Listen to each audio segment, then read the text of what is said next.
Okay, so this game, Carolina once again won the game against Dallas. And full disclosure, I'm a little tipsy, so I don't know how accurate this review is going to be because I was tipsy watching this game. I did what I could to pay attention, but the same reason as there's a different background today.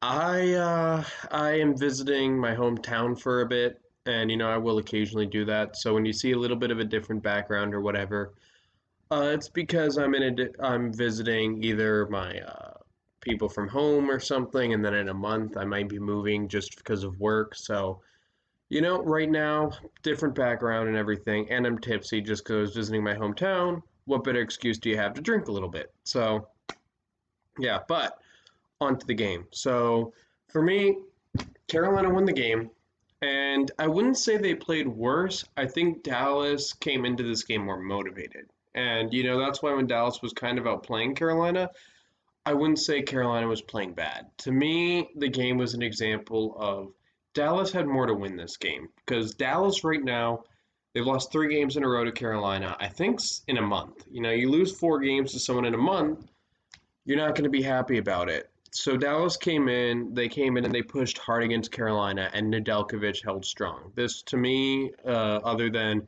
I don't remember the games post David Ayres enough to remember how well Nedeljkovic played during those games, but definitely between the two games he's actually played this season, Nedeljkovic stood on his head and definitely looked solid this game. Do I think he could be a starter? Probably not, but I think he has proven himself to be a backup. Now, I would say, what does this mean for the Carolina Hurricanes going forward when they have 3 goalies that all can kind of be around the same skill level, and or one is younger but approaching the skill level they have? But I don't know because Carolina already made a trade today, and I feel like I also should talk a little bit about the trade. So Dzingel for Paquette and Galchenyuk. So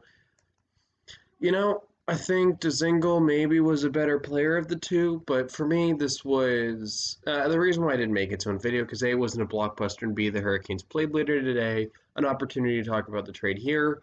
And to me, I like the trade. I like physical players. I'm just biased towards them because I was a physical player when I played hockey. And so I'm obviously happy about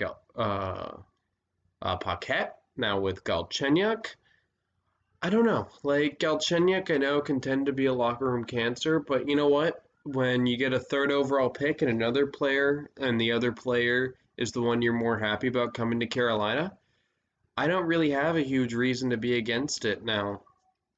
In regards to Dzingel, Ottawa probably gets the best player in the trade just based on the fact that it was a 2-for-1 player, but Carolina also gives cap space. And then for Ottawa, they get a player who played their best hockey for them. So I don't even think it was a bad trade for Ottawa. It was a hockey trade where Carolina gets more depth and a deeper team in their bottom six with a player that can hit and a player that can score when they play their game for a better all around player than the other two. So for me, that was the trade. Do I think Carolina won? Maybe not. But do I think Carolina lost? Absolutely not. It was a small hockey trade. Now, Dzingel could end up leading the NHL in points and be responsible for the turnaround. And then I'm sitting here like, oh, yeah, that was a bad trade. But, right now at face value, I have been proven wrong. I didn't like Don Waddell as GM. He has gone on to prove me wrong. I've been very happy with the work of Don Waddell ever since then. So, I can be proven wrong in trades, but for right now, I like the trade, but I don't think it's enough to warrant its own video when Carolina plays later tonight. Now, back to the game with Dallas.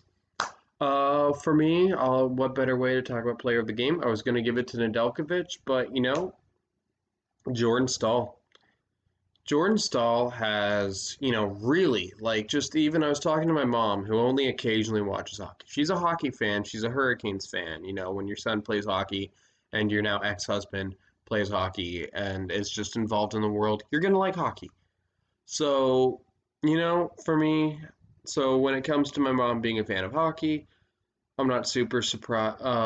So I talked to her, and even she noticed. Other people talked about how much Jordan Staal steps his game up, and it continues tonight. Jordan Staal, for me, just continues to play above what I thought his skill level was. And as much as I want to give it to Nedeljkovic for how well he played in goal tonight, For me, I kind of got to give it to Jordan Stahl again, but you know what? I would give it a tie. I'll give the edge to Jordan Stahl, but if you want to sit here and say, you know what, Jonathan Corky, I actually think you should have given Hurricane of the game to Nedeljkovic. I will not sit here and fight you on that because Nedeljkovic played solid hockey. Svechnikov played as well.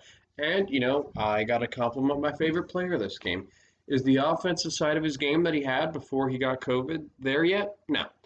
Is his defensive side there yet? Yeah, tonight especially. Jacob Slavin is increasingly getting better, and I'm waiting for the day where his offense starts to step up again.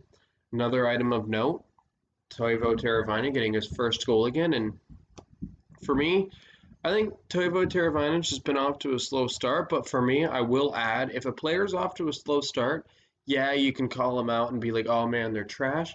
But if your team is winning, what's the point in calling them out? The whole team is winning. It's a team. It's a team game.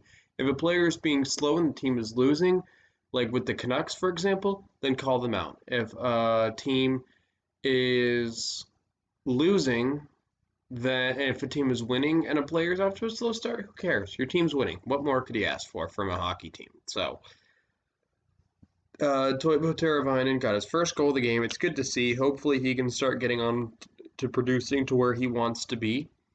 And, I'm not mad at Toivo for only getting his first goal, maybe 13 games in. So it's some players, it takes a minute to get going sometimes, You go through cold streaks. I had nothing but cold streaks in my hockey career.